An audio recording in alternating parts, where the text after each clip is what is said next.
Dirka je bila od štarta pa do cilja je bila skozi nervozna, je bilo dosti ovinkov, krožnih prometov, borbe za pozicije. Tako da s fanti smo večinoma časa držali dobro pozicijo za pod klancem. Zdaj se bo začel.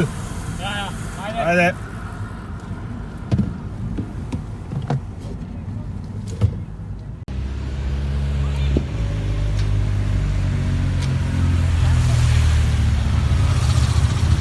Na zadnji klanc je skupina razpadla na 25 kolesarjev, potem pa do cilja.